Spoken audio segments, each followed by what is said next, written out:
Монгол улсын эрхэм үндэт иргэдээ Монгол улсын ерөнхий сайдаа улсын хурлын эрхэм гишүүдээ Монгол улсын төлөөлөгчийн дээд байгууллага улсын хурлын даргын хариуцлагатай албанд итгэл хүлээлэн сонгосон та бүхэндээ чин сэтгэлийн талархлыг илэрхийлье.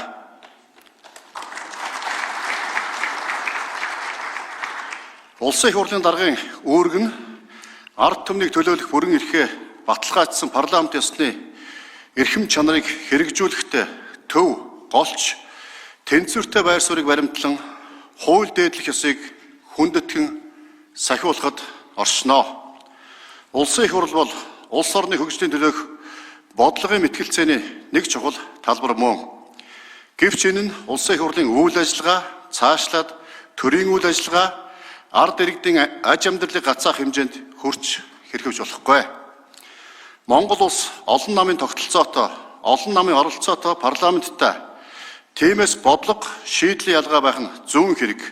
Харин тэрхүү ялгаатай байр суурийг хуулийн гадуур шийдэх тоглолт хийх ёсгүй. Энэ бол парламент ёсны мөн чанарт нийцэхгүй. Тиймээс хууль ёсыг чанд сахилах, дэг журмыг бэхжүүлэх, хариуцлагатай, ёс зүйтэй парламентыг төлөвшүүлэхийн төлөө тууштай ажиллах болно гэдгээ энэхүү эндрээс илэрхийлье. Энэ дашрамд миний бие улсын их хурлын даргын суудлыг дараагийн албан тушаалд хүрэх шат гişгүүр болгож ашиглахгүй гэдгээ хариуцлагатайгаар мэдэгдэе.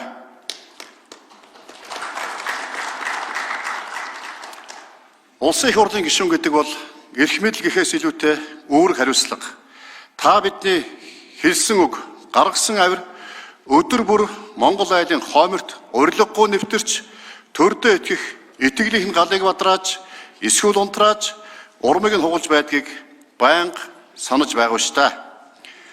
Өнөөдөр Монголын ард түмэн улсын их хурлын гишүүдээс өдөр бүр ёс зүй шаардаж, хууль дээдлэх зарчмыг нэхэж, шударга ёсыг хүсэмжилж байгаа нь зөв ёсны хэрэгэ. Би төмнийхээ төлөө зүтгэн гэж төрдөө тангар хөргсөн аавын хүүхдүүдийг үзэл бодол, итгэл үнэмшил, нам эвслэр нь алагчилж үзэхгүй. Ард түмнийхээ итгэлийг дааж, Монгол төрийн нэр хүндийг өндөрт өргөж, хүлээсэн үүрэг, үүрсэн ачаанда эзэн болж, ажлаа хариуцлагатай сайн хийж байгаа төрийн түшээдээ түшин дэмжиж ажиллах болно. Харин улсын их хурлын гишүүний ажлаа хийдэггүй, хууль тогтоох ажилдаа хайхрамжгүй хандаж, хурлаа тасалдаг, ёс зүйг авиралдаг гишүүдийг толгоо илэхгүй гэдгээс бас хэлье. Парламентын ардчлал Монголын ард түмний үндсэн хуулиараа хийсэн сонголт. Энэ сонголтыг бид ямагт хүндэтгэх, баттгах, хамгаалах, парламентын дархлааг бэхжүүлэх үүрэгтэй. Эрхэм үндэт гишүүдээ Монгол улсад тулгамдж байгаа нийгмийн эдийн засгийн олон асуудлыг шийдвэрлэх оновчтой зөв арга бол хувь улс төрчдийн хүсэл зоригийг хуулиар хязгаарлах, улс орныг хуулиар удирдах, гагцхүү хууль засаглах, хууль хэрэгждэг нөхцөлийг бүрдүүлэх явдал юм а. Харамсалтай нь өнөөдөр хариуцлага нэгтэг дэг журам төрийн бүх шатанд суларсан байна. Хууль батлаад мартдаг явдал одоо бараг зуршил болжээ. Монголын хууль 3 хоног гэсэн өөр цаг үед өөр утгаар үүссэн муухай хиллэг өдгөө бидний бодит байдал болж байгаад та бид дүгнэлт хийх цаг болсон байна. Бид олон жил хүн засаглахгүй хууль засаглах ёстой гэж хоосон ярьлаа. Гэтэл хууль засаглахын нэг чухал их үндэс болсон хууль өрх хэрэгжүүлж байх ёсыг тогтоож чадаагүй байна. Хуулийн хэрэгжилт муу байгаагийн нэг ноцтой шалтгаан та бидний баталж байгаа хуульд өөрт нь байна гэсэн үг ээ. Хүмүүсийн эрхийг хамгаалсан хуулийг хүмүүс хэрэгжүүлэх төдийгүй хамгаалтанд авдаг учраас хуулийн төслийг боловсруулах, хэлэлцсэн батлахтаа хүний эрх чөлөөнөөс их үндсээ авсан эсхийг нягтлан шалгах, улс орны нийтлэг эрх ашигыг чухалчлах, ард түмний өмнө тулгарсан асуудлыг оновчтой, шуурхай шийдвэрлэхэд улсын их хурлын үйл ажиллагаа чиглэх ёстой. Эрхэм үндэт гишүүдээ дэлхийн улс төр эдийн засгийн нөхцөл байдал нэн эдрээтэй түүнээс улбаасан хүндрэл сорилтууд манай улсын нийгмийн эдийн засгт нөлөөлж эхлээд байна. Ийм эгзэгтэй үед үндэсний сөрөн төсвөх чадвараа бэхжүүлж, урьдчилж мэдэх, тосож бэлдэх, тэсэж давах стратегийг цаг алдалгүй хэрэгжүүлэх хэрэгцээ шаардлага урган гарч байна. Ийм цаг үед төрийн гадаад дотоод бодлогын үндсийг тодорхойлдог Монгол улсын төлөөлөгчдийн дээд байгууллага болох Улсын их хурлын үүрэг, хариуцлага онцгой өндөр байгааг онцлон тэмдэглэх нь зүйтэй. Эрхэм гишүүдээ, миний бие олон монголчуудынхаа адил эгэл, боргил амьдралд өсөж, хагцал зовлонд хат сууж, хайр инрэлд хүмүүжин божиж, хүн болсон эгэл нэгэн. Хар залуу наснаасаа хувийн хөвшилд хүчин зүтгэж, ар гэрээ засаж, ажил бизнесээ босгож, Монгол хүн хичээвээс хийж бүтээж чаддаг гэдгийг эрчим хүч, авто замын салбарт бүтээн байгуулалт хийж явахдаа яс маханда тул ойлгож ухаарсан мянган Монгол хүний нэгэ.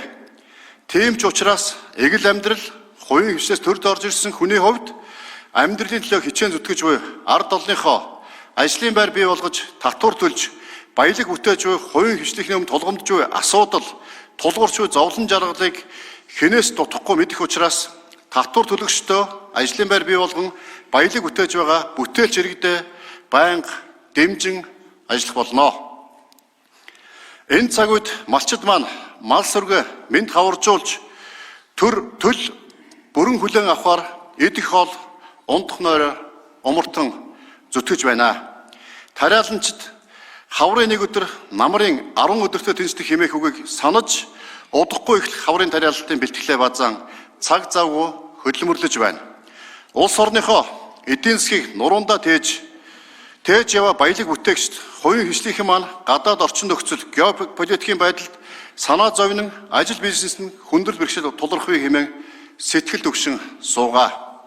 Ийм үед иргэд аж ахуй нэгжүүддээ ээлтэй бодлого хэрэгжүүлж эдийн засгийн эрх чөлөө олгож хүнд суртлын хүлээс дарамтаас тэднийг чөлөөлж төр улсаа цэгцэлж засгийн бодлогоо зөв залж иргэд сонгогчдод төлөөлсөн шиг төлөөлж түмэн олноо төсөж ажиллах нь та бидний өргөсөн тангаргаараа хүлээсэн үүрэх ёстой ачаа гэдгийг цохон тэмдэглэж хэлье. Эрхэм гишүүдээ, энэ хаврын чуулганаар Монгол хүн баялагынхаа эзэн байх эрх зүйн шинтгэлийг хийж баялагын өгөөжийг ард түмэнд ахиу хүртэх бодиттой шийдлийг хуульчлан баталгаажуулах их ажил хүлээгдэж байна. Олон улсын байдал, гадаад орчин нөхцлөөс шалтгаалan импортын зарим бараа бүтээгдэхүүн тэр дундаа шатхууны өнөө өсөлтөөс үүдэлтэй эрсдлийг хязгаарлахад улсын их хурл, засгийн газар хурдтай хамтын ажиллагаа нэн чухал байгааг анхаарч ажиллавал зохино.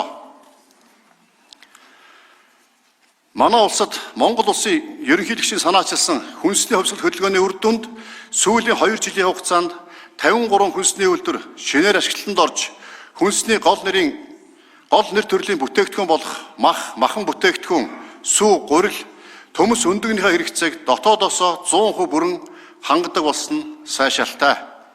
Гэхдээ энэ хавар төгс өрн газар махны өдрөөс өдөрт өсөж иргэдийн амжиргаа инфляцийн тогтворгүй байдалд сөрөг нөлөө үзүүлэх бодиттой эрсдэл нүүрлээд байна. Энэ бүх сорилт бэрхшээлд хурдтай зөв шийдэл гаргаж асуудлыг баг дээр нь алгууралгүй шийдэх нь чухал гэдгийг дахин сануулъя. Татварын ачааллыг бууруулж, засаг төрийн гар харахгүй, ажил амьдралаа авч яваа хүмүүсээ дэмжиж, төрийн оролцоог багасгаж, зах зээл дэх шудраг өрсөлдөөнийг тэлэх нь эдийн засгийн тусгаар тогтнолын үндэс гэдгийг дор бүрнээ санан хичээн зүтгэхийг уриалж байна. Эрхэм хүндэт гишүүдээ, ард түмэн хаан байна, тэнд улсын их хурл байх ёстой. Ард түмнээ төлөөлөн хууль тогтоох эрх мэдлээ хэрэгжүүлэхдээ хариуцлагатай, өндөр ёс зүйтэй, сахилга дэг журамтай үндсэн хуулиа дээдлэн ажиллахыг та бүхнээс хүсье. Энэ цаг үед Монголын ард түмний эв нэгдлийг илэрхийлэгчийн хувьд хууль тогтоох болон гүйс засаглалаас үндэсний язгуур их ашгаа эрхэмлэн улс төрийн тогтвортой байдал, өндөр ёс зүй, ажлын хариуцлага, эвийг байнга сануулan шаардаж байгаа Монгол төрийн тэргүүн ерөнхийлөгчдөө баярлалаа. төр засгийн хүн суртлын чөдөр тушааг тасчиж иргэддээ эдийн засгийн эрх чөлөөг бодит утгаар нь олгохын төлөө чөлөөлөө санаачлагыг дэвшүүлэн хурдтай ажиллахыг эрмэлзэж буй ерөнхий сайдаа дэмжин ажиллах болно. Иргэдийн олон нийтийн дуу хоолой ард түмэн засаглах ардчилсан нийгмийн эндэр болсон улсын их хурлын гишүүддээ дахин талархлаа илэрхийлье. Бид Монгол гэсэн нэг л эх оронтой Монголын төлөө цохилох халуун зүрхтэй ард түмэн саруул ухаан гэгэн оюунаар Монгол хүний нэр төрийг дэлхийд дахин дөргиж өнөөгийн Монголоо ирээдүйн сайн сайханд хөтлөн дагуулж яваа Монгол түмэндээ эрхэм сайхан бүхнийг хүсэн өрөөё. Энэ цагийн түүчээ хүчрэх Монголыг цогцлоон зүтгэх хүчин болсон Монгол хүний суу алдар бадарт тугай.